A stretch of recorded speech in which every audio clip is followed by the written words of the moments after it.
Hello students, आज हम लोग सीखेंगे कि हम किसी भी पार्टी को पेमेंट रिमाइंडर किस तरह से देते हैं। कभी कभी पार्टीज पेमेंट करने में लेट हो जाती है तो उनको हमको रिमाइंड कराना होता है, तो उनको हम एक रिमाइंडर लेटर इशू करते हैं। और वो रिमाइंडर लेटर जो होता है वो टैली से किस तरह से जनरेट कर सकते हैं, हम अभी वो सीखने जा रहे हैं। उसके लिए सबसे पहले आपको क्रिएट में जाकर लेजर में जाना पड़ेगा। अब समझ लीजिए हम यहाँ पर एक कस्टमर का एक लेजर बना रहे हैं। अब यहाँ पर आपको ध्यान देना है कि अगर आप क्रेडिट पीरियड देंगे तभी तो आप उसका पेमेंट बताएंगे कि आपने इतने दिन का आपको उधारी मिला था और आपने इससे लेट कर दिया है। इसीलिए हमको यहाँ पर क्रेडिट पीरियड डालना बहुत ज़रूरी है। हमने यहाँ पर 30 डेज़ का उसको क्रेडिट पीरियड दिया है। अब हम इस कस्टमर्स के साथ में एक ट्रांजैक्शन पास कर लेते हैं। एक समझ लीजिए इस कस्टमर को मैंने 1 लाख रुपया का सेल्स किया बच्चों। मैंने एंटर करके सेव कर दिया। अब मान लीजिए कि आज जो तारीख हो गई है, अब मैं आज 1/6 को देख रहा हूँ, मतलब आज 1 जून हो गया है। मैंने उसको माल बेचा था 1 अप्रैल को और आज क्या तारीख हो गई है, 1 जून हो गई है। तो मुझे ये देखना है कि किन किन पार्टियों का पेमेंट जो है वो लेट हो गया है और अभी तक नहीं आया है। इसके लिए मैं बच्चों डी फॉर डिस्प्ले में जाऊँगा, S for statements of accounts में जाऊँगा और यहाँ पर आउटस्टैंडिंग रिपोर्ट में जाऊँगा। यहाँ पर मैं रिसीवेबल्स में देखूंगा तो मुझे दिखेगा यहाँ पर सबसे पहले मुझे डेट सेट करना है 1 अप्रैल से 1 जून तक की। आप डेट सेट करना ना भूलें, नहीं तो आपको रिपोर्ट सही से नहीं दिखेगी। 2 में आप डालेंगे आज की डेट, जिस तारीख को आप देखना चाहते हैं। तो देखिए जैसे आपने यहाँ पर 1 अप्रैल से 1 जून डाला तो टैली ने आपको बता दिया कि इस पार्टी का जो बिल है वो 31 दिन या 31 डेज लेट है। अब आप क्या कर सकते हैं, एक पॉइंट एस्केप करेंगे, आप यहाँ पर लेजर में जाएंगे, उस पार्टी को आप यहाँ पर सिलेक्ट करेंगे।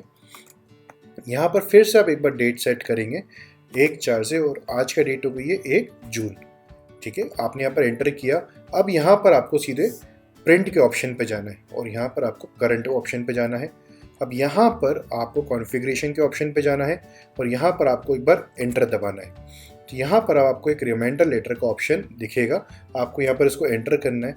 अब यहाँ पर आपसे टैली पूछ रहा है कि उसको रिमाइंडर जो है कौन कौन से पेमेंट्स का देना है, कितने दिन के ड्यूरेशन का पेमेंट्स का देना है।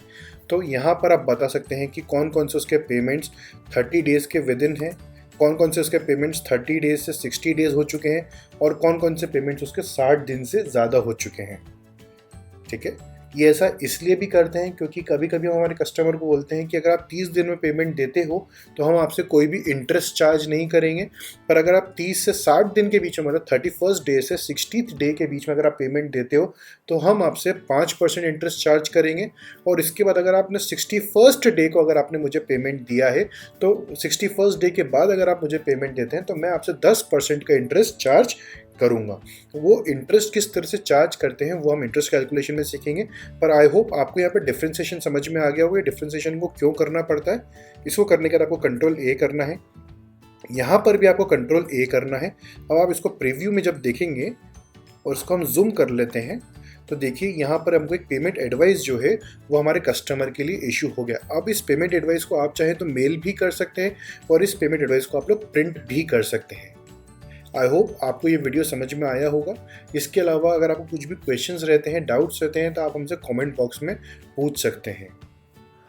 थोड़ा डिटेल में हमसे सीखना चाहते हैं तो आप हमारा टैलेंट मार्क एकेडमी के वेबसाइट में जाके ऑनलाइन कोर्सेज में ऑप्शन में जाकर आप हमारा पूरा कोर्स का करिकुलम देख सकते हैं।